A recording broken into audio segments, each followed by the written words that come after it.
You need to get a safe job with a big, successful company. Sure, Dad, like Microsoft?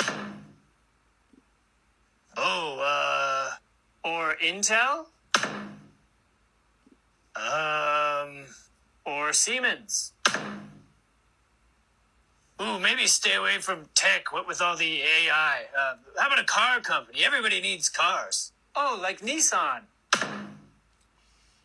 Fine, son, you win. Go work in the park like you wanted. So where is it safe to work? Nowhere. So if you do get laid off, check out Greg Langstaff's free layoff first aid kit so you can bounce back ASAP. Members that are placed on indefinite layoff. It's kind of hard, kind of sucks because I just bought my car and then they laid me off. So it was like, it's kind of a bummer. A few of us, they asked some of us to do a transfer, but a lot of us don't have cars, so we can't do a transfer, and that's in Lockport. So I might try to do skilled trades or something, so I can come back into the building, because where I'm at right now, they have no work, so I have to do something else. It's very sad, it's very frustrating, but we have hope that if we get more work in, and once our Gen 6 products are launched, that we can maybe pull some of these people back. It's still a good job, but I know it's turned people's lives upside down. Mine, it's just inconvenient, and I got off lucky for that. Yes, guys, welcome back. Let's jump right into it, and thank you. It is getting crazy out here. It is getting crazy, and people are taking it to social media to speak out that they are not getting a job. They are not getting hired. Before, we were just listening to it, watching on the internet, you know what I mean, on TikTok or whatnot. Now they are taking it to the news. People are speaking out like, okay, how is the life going to move on if they could not afford their basic needs? You know what I mean? And I think it is high time for us to be, highlighting it that people are indeed going through some stuffs out here. You know what I mean? I am going to be playing your clips here and there. Credits to the original creators for sure for giving us the opportunity to add our comment to it. But you have to see this. It is crazy for us to see that people are going through stuff, and now it is time for this administration to do something. And I believe that is why they are putting it out there that when this administration came out that they added a new job. Yes, people want to come out to say, okay, we need jobs. We are not getting the jobs. We don't know where they are getting the jobs added. And I think that's why people are like making it known for this administration to know what's going on. I'm going to play your clips and let's watch this. 1,000. That's the number of jobs I've applied to as of today. 3,000 jobs. During the course of the year and a half that I've been out of work after a injury that happened on the job, trying to find another job has been so difficult. Now, mind you, I have 25 years experience as a sales manager, 29 years as an event manager. I'm well overqualified for any job I apply to, but yet, for some reason, over the course of me applying to 3,000 jobs, I've only had 9 interviews, and I've had maybe 15 callbacks, and all the other ones are fake. These days, you have to actually look at the actual website versus Indeed or LinkedIn, but both of those sites are basically worthless. They're now becoming social media sites where it's more about popularity versus an actual job. So, I'm just putting it out there. Tomorrow is my birthday. It would be really nice if I could find work. So I'm putting that out there to the gods above. There's only so much resources that I can use before I run out of money.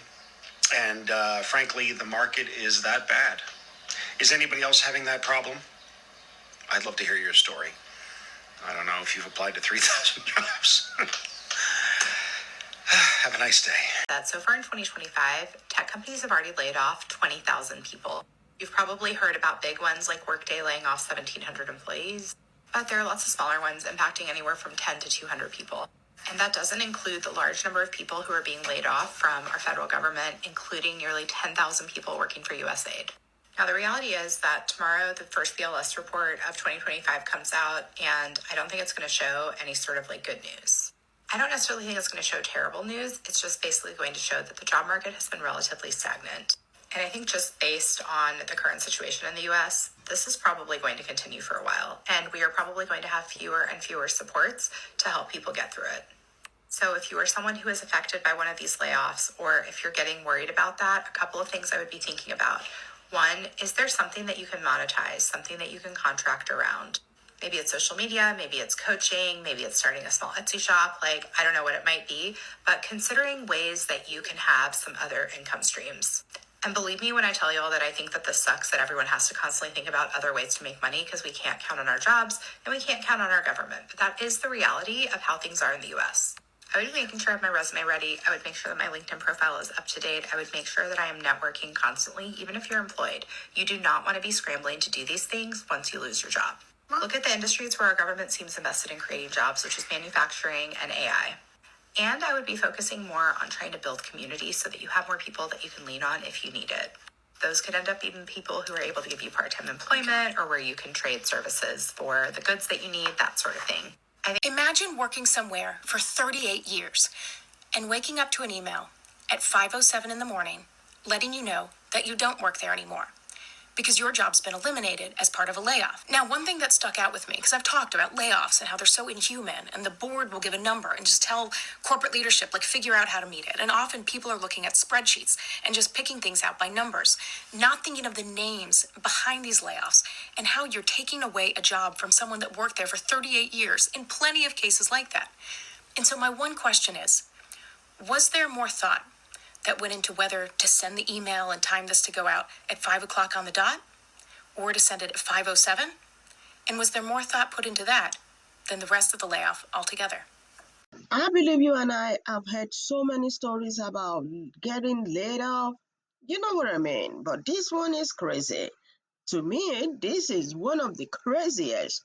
For someone to get laid off 5 a.m. in the morning after working for a company for 38 years, that is so sickening. That is crazy. That's heartbreaking right there.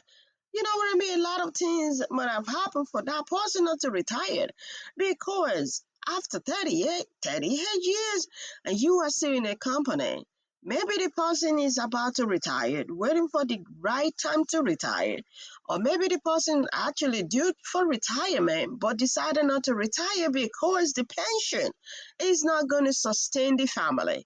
A lot of things could have happened for this person to still be at that company for 38 years. Maybe he or she is super close to retirement, or he or she is supposed to have retired, but the pension is not going to sustain the family and decided just to hang on a little bit longer. You know what I mean? This is crazy. This is one of the craziest story I've heard about this laying off. That's why a lot of people are taking it to social media to speak up and to speak out. What do you think? Let's continue the conversation down there in the comment section. We just wish all these people that are getting laid off, we wish them well. You know what I mean? Let's send them love down there in the comment section. I will catch up with you guys later. Bye for now.